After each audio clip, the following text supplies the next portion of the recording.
Reddit. While the online platform has its issues, it's a great place to get to know people who share similar interests to you.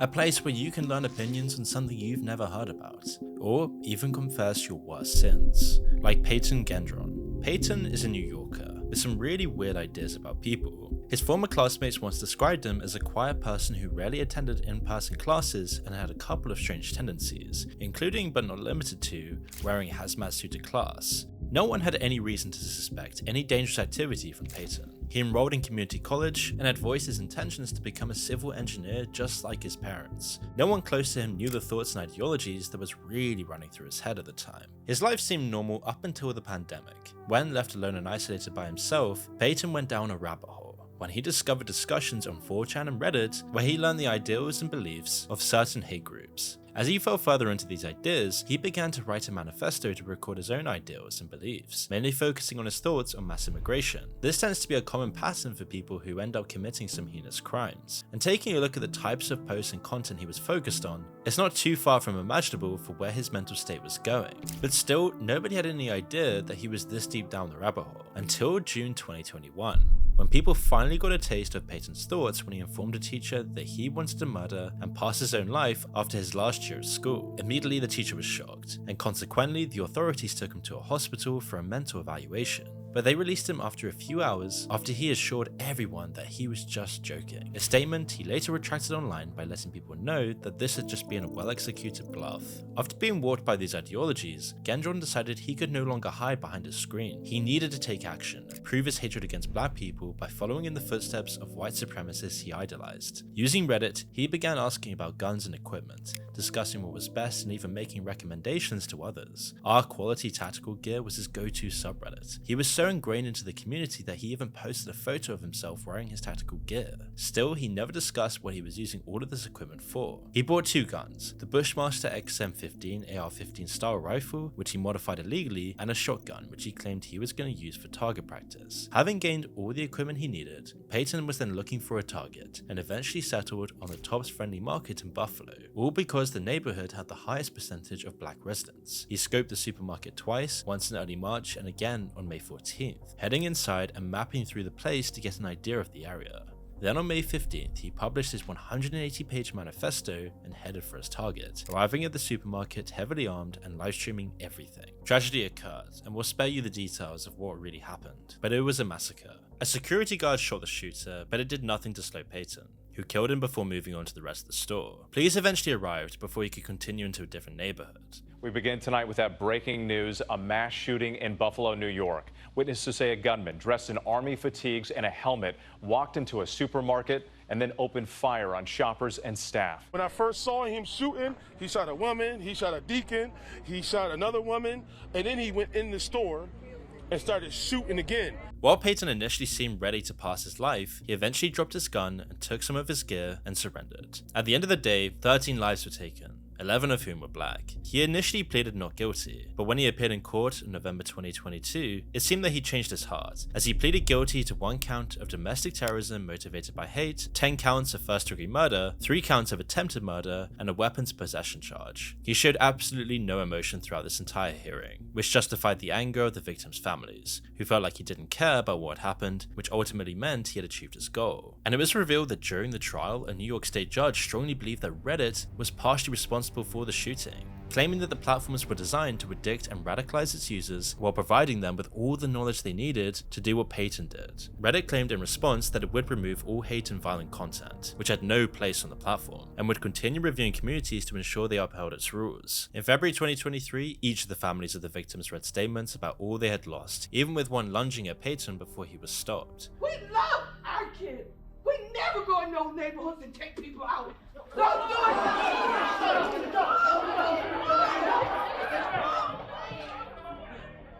The shooter finally read his own apology before he was finally sentenced to life in prison for each charge of terrorism and murder. But it turned out this was the tip of the iceberg for how disturbing Reddit truly is. As we can see with Joshua Goldberg. Goldberg's childhood and upbringing weren't particularly remarkable. He was born into Florida to Jewish parents and lived with them in Jacksonville until 2018. He was a relatively normal kid, happy to play cowboys and Indians with other kids in his neighborhood. But unfortunately, it wouldn't take long before he discovered the internet, where he would transform from a relatively social kid into a complete recluse.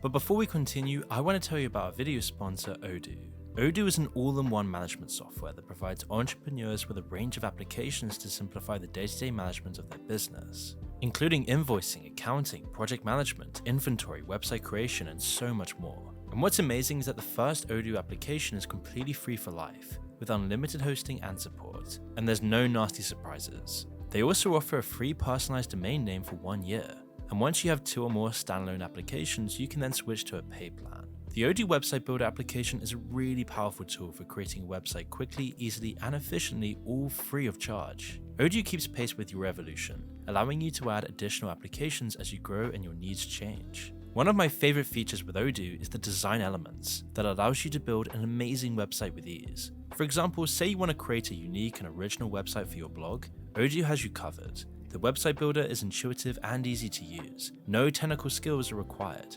You simply just drag and drop blocks and customize it, where you can then add visual content like images or videos directly from your computer or from Unsplash, a royalty-free library accessible from Odoo.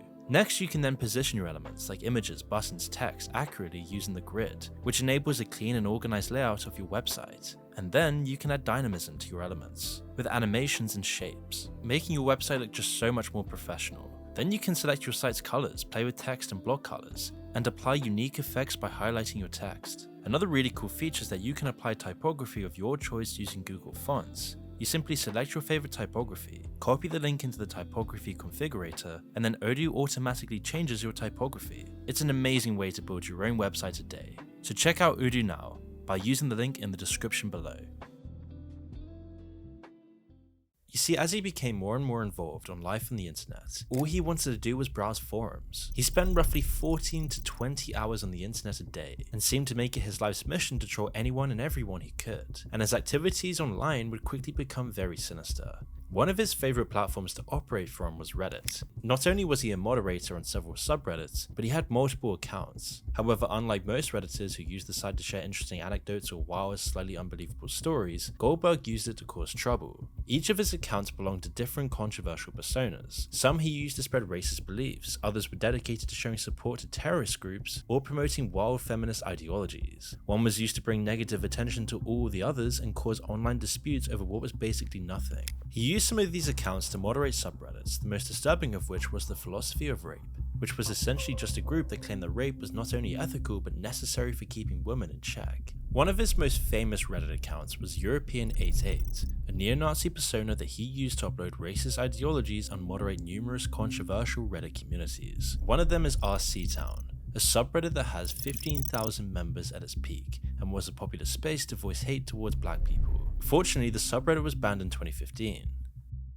For years, Goldberg created conflict and terrorized numerous people like cartoonist Ben Garrison or Australian journalist Elise Poteka by impersonating them online and using fake accounts to turn people against them. However, he wasn't all-powerful, and around 2015, the FBI started observing him to gather more intel on what he was doing, though that proved difficult given that he pretty much never left his parents' house. You see, one of his online personas affiliated with a terrorist group was gaining more and more traction, and thus the attention of authorities, after he praised the martyrdom of 2 extremists who tried to attack a Draw Muhammad contest and encouraged his supporters to attack synagogues in Australia. After some investigation, the Australian Federal Police informed the FBI that Goldberg was running the account, and thanks to the Australian Federal Police, the FBI would pounce on him. After more encouragement of terrorist attacks, on September 9th they raided Goldberg's parents' home and arrested him. And once he was in custody, he was quick to admit that he was the one who had shared information about making a bomb for Kansas City. 6 days later, he appeared in court and was ordered to undergo a 30-day mental health evaluation to determine if he was fit to stand trial. As it turns out, Goldberg was previously diagnosed with schizophrenia and anxiety disorder, and so in December, a psychologist officially determined that he couldn't stand trial. After receiving psychiatric treatments at a federal medical center where he claimed he was the target of abuse, Goldberg was officially able to stand trial. In December 2017, he pleaded guilty to attempted malicious damage and destruction by an explosion of a building. In 2018, he was then sentenced to 10 years at the Federal Correctional Complex in Butner, North Carolina, which would then be followed by lifetime supervised release.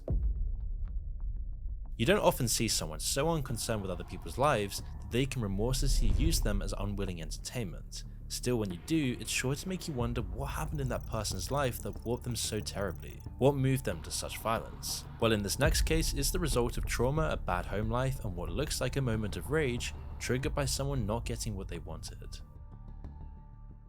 While Reddit is often the place where some find sound advice, it's also a platform that's offered a home to the worst of people. People who want to proudly flaunt their wrongdoings, and even people who are just hiding behind the anonymity of the platform. But for Reddit user Best Kept Quiet, she was just a 14-year-old girl lost, looking to the wrong solutions to her problems. Best Kept Quiet is a Reddit user who grew up in Arizona. While she had a roof over her head, she had gone through a tough childhood. Her mother died at an early age, and she had no father to take care of her. Ultimately, she was adopted into a family that was also broken. The family never seemed to value or even hear her feelings. Additionally, at some point, there had been physical and sexual abuse in this household. All of this was pushing her into a pit of depression and sadness, and she was desperate for a way out. Things only got worse once her adoptive parents got divorced, and she was stuck with a mother who Best Kept Quiet felt was a narcissistic control freak who was insecure and verbally abusive. It was all enough to push this teenager over the edge, enough to consider running away. On March 20th, Best Kept Quiet went to one place where she could discuss her feelings and even look for the opportunity to run away while remaining anonymous. Runaway. In a post titled, "I need someone to be with or love with, I've been thinking of running away for 3 years. I've been abused physically, emotionally, as well as sexually, and I'm now in a very toxic household. I have no money and no family to stay with because I'm adopted. I need someone to be with or stay with in Phoenix." Whilst Best Kept Quiet was looking for somebody to live with and take care of her, this wasn't the goal of the subreddit. See, Runaway's goal is not to help Redditors run away, but rather to prevent this and help users in situations where they feel the need to run away. They describe themselves as a form of harm reduction, as well as safer alternatives to running away from home. The post clearly had a goal of finding a place to run away to, and so moderators would delete the post, as they did not want to be a part of a story where people's things can go south very quickly. Unfortunately, they weren't quick enough in this instance, as somebody had already reached out to Best Kept Quiet. Knowing how vulnerable this young girl was, a guy offered Best Kept Quiet the opportunity to move in with him and 2 other kids who had left their homes. He offered to care for her and love her, and so she quickly became attached and excited to run away. But when discussing that he'd want to have sex with her, and she obviously denied his requests, he immediately blocked her. Now, this was somebody who clearly had the motive to sexually abuse a minor, and this time Best Kept Quiet got away unscathed. However, she hadn't learnt a lesson. Just 2 days after her first post on March 22nd, Best Kept Quiet returned to the subreddit still looking for asylum. She posted in Runaway that she was, quote, running away from a guy who offered a place for me to stay with 2 other kids. We had everything planned out, as he said he was going to care for me, love me, etc. But then out of nowhere he blocked me on everything, completely left me. I was already super attached because no one in my day-to-day was as loving as he was, and I'm really hurt that I was lied to.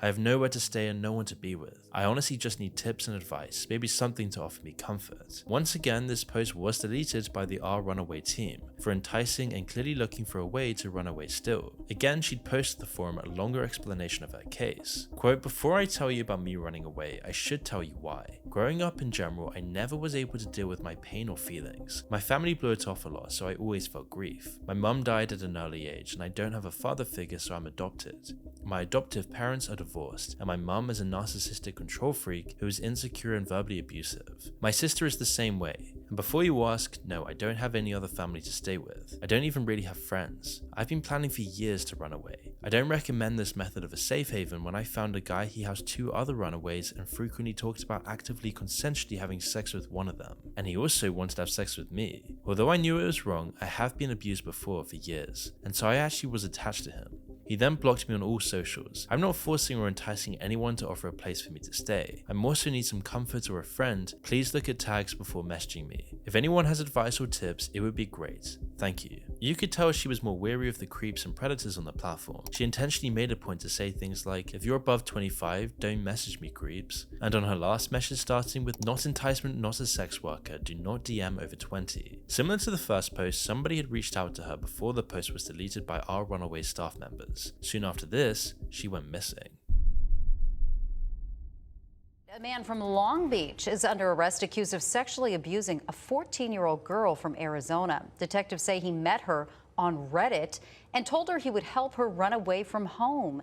Investigators wound up finding the girl hidden in a closet in that man's home. He's now facing at least 10 years behind bars if convicted. 32-year-old Trevor Nathan Langstaff was a California Long Beach resident who had contacted Best Kept Quiet and worked out a plan to meet up in person. Langstaff had promised Best Kept Quiet that she have a room, a place to stay, and a new phone. For the 14-year-old girl, this was all she needed to know.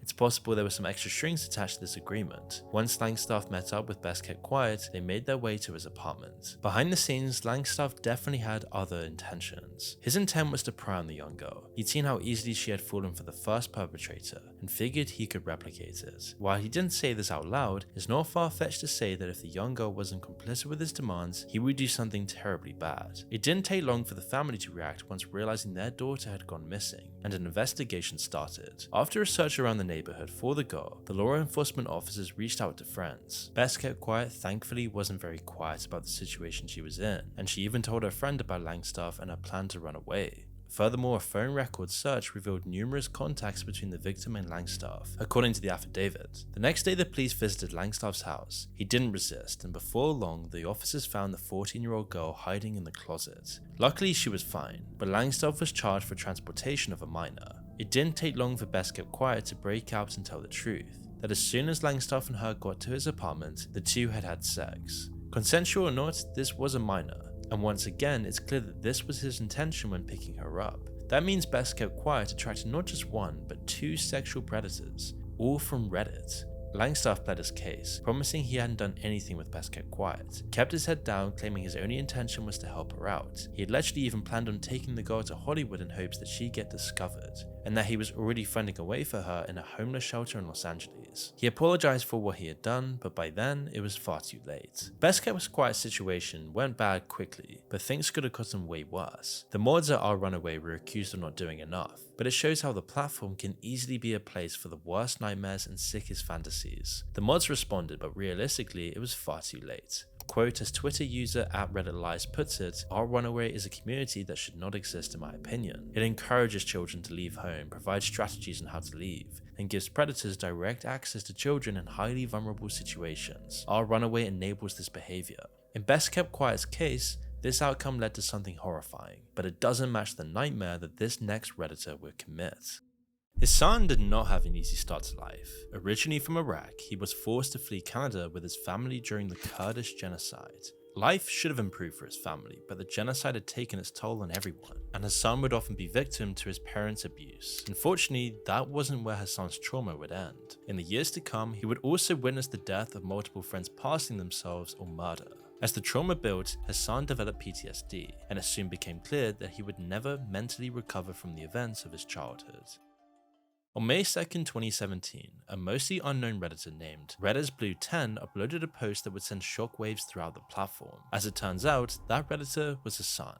And while the post at first came across in a romantic nature, it took a dark turn and revealed a much more disturbing reason behind the entire post. The heading read, "Wanted for Kitchener murder my side." You see, this Redditor detailed that in 2016 he had met Melinda. She was well loved and never hesitated to help those around her, no matter how big or small the request. The two hit it off and eventually started dating. According to Hassan's Reddit post, they built a life together, meeting each other's families and traveling around the world, and were ultimately planning on getting married. However, their life wasn't nearly as sweet as Hassan described. Texts between the two revealed that Hassan was controlling, manipulative, obsessive, and incredibly jealous, all throughout their entire relationship, but it seemed to get worse towards the end. Hassan didn't have the highest opinion of Melinda's friends, evident from how he wrote about them in his post and in some of the texts he sent to her, specifically the one that insisted that people who called their relationship toxic were not good for her. Either her friends managed to talk some sense into her, or Melinda came to her own realization. But on April 3rd, 2017, she informed Hassan that she wasn't happy with the relationship and ended it. Unfortunately for her, he wasn't about to let them part ways so easily. In his Reddit post, Hassan claimed that he'd gone to her house to talk, similar to what Melinda had apparently done whenever they'd broken up in the past. But this plan to just show up ended up in confrontation with her roommate's brother and boyfriend that got physical. Hassan's Reddit post made it seem like all was well until the brother and boyfriend appeared, like he was the victim. But soon, the Reddit community would find out a completely different side of the story. Redditors later discovered that Hassan had actually showed up at her apartment and started banging on the patio door and eventually broke in, determined to speak to her. Melinda was terrified and ended up hiding in someone else's apartment while her roommate's brother and boyfriend took care of him. He was charged with breaking and entering and 2 counts of assault. Despite being told to refrain from communicating with Melinda, Hassan continued to harass her with texts, which he orchestrated as they started texting each other again in his recount of the story, insisting he would never hurt her and that every true love story had a bit of drama around it. But in truth, Melinda had only responded to tell him to let her go. He demanded proper closure, but Melinda wasn't ready to see him. Unfortunately, Hassan wore her down, and Melinda, despite being nervous about Hassan being back in her apartment, eventually agreed to discuss their breakup in person. On the 27th, Hassan then drove up to Kitchener, determined and focused on only one outcome, that they would come back together. Melinda's roommate Anna and another friend were in and out of the apartment while the two spoke and would check up on her whenever they were in. Things seemed to be going mostly okay as they talked about what happened. Hassan seemed to believe they'd made up and were on track to getting back together again, but it became clear later on that she really wasn't interested in this, which he conveniently forgot to mention in the Reddit post. She'd only invited him over to give him some closure, and when she walked him out to his car, she let him know that things were officially over. This wasn't good enough for Hassan, so after a moment's hesitation, he followed her back into the apartment. In the Reddit post, Hassan claimed that before he left, he admitted to cheating, which led to Melinda freaking out and hitting him. He retaliated by pushing her, and when he approached and tried to apologize with a hug, she came at him with a knife. After she cut him a few times, he, in shock and disbelief, grabbed a knife on his own and stabbed her almost blindly. He phrased it like he didn't know what overcame him. However, that's not quite the way things happened. He just wasn't the victim as he set himself out to be in this post. While we don't know if they had another conversation before Melinda grabbed a knife, it's safe to assume that she was too terrified of him coming back into the apartment to have much of a conversation with him. There's a good chance she was screaming at Hassan to leave, as the post claims, and probably grabbed a knife as a way to scare him off. But there's no way that Hassan blacked out after he started stabbing her. After brutally murdering Melinda, Hassan didn't call 911 or wait around for someone to find him with her body, which probably would have helped his claim of blacking out. Instead, he fled to the US. Anna and her friend returned to the apartment, and Melinda was pronounced dead 20 minutes later. While on the run, Hassan made the situation significantly worse for himself. He started by texting Melinda less than an hour after she was pronounced dead to tell her that he was glad they'd worked things out and promised to see her soon. It wasn't like he just stabbed her to death a few hours earlier. And then a few days later, as news stories about Melinda's murder began to circulate, he posted to Reddit to tell his side of the story and let the public know that he was going to turn himself in or end his life. He just needed to process what actually happened. Understandably, people had very little sympathy for him. His romantic murderous tale didn't paint him as the victim as he seemed to make himself out to be, but instead he provided more evidence to count against him. Over the next 2 months, he made numerous posts on Reddit, all through different accounts, mostly defending his choice to run away and claiming that the story had been twisted out of proportion. The worst of Hassan's post was a chat message he sent to Melinda's mother through a Facebook account that the police believed he had created. The message claimed it was partially Melinda's mother's fault that she had died and nonchalantly brushed off the death by claiming she had other daughters. Then on July 11th, 2017, after Hassan made all these terrible Reddit posts, he was arrested after a traffic stop by the Secret Service, which led to the discovery of $600 in counterfeit $20 bills and Hassan being sent back over to Canada. While Hassan never denied murdering her, he did try to plead guilty to manslaughter by claiming that he didn't mean to kill her and that he had blacked out while attacking her. Melinda's lawyers obviously rejected those claims and pointed out that Hassan had used 2 knives to stab his former girlfriend 47 times and declared him as an obsessed, jealous ex-boyfriend. And so of course, on May 24th, he was found guilty of second-degree murder and later sentenced to 16 years without parole. The family to this day continues to seek justice, believing that 16 years isn't nearly enough for taking the life of their daughter. I don't think that enough justice would ever be served for what Agar Hassan has done to my family, to Melinda. 16 years seems a little bit more like a slap on the wrist. It's never over for the victims' families, especially for us. Melinda's gone forever. She's never coming back, and I don't agree that he should even be allowed eligibility for any type of parole. The way Hassan went about the whole thing was terrible, but 2 lines in his post are particularly rage-inducing considering all that had happened between Melinda's death and his eventual arrest. Rest in peace, my beautiful. I hope you forgive me in the afterlife. After all he put Melinda through, for him to ask her for forgiveness feels incredibly insulting.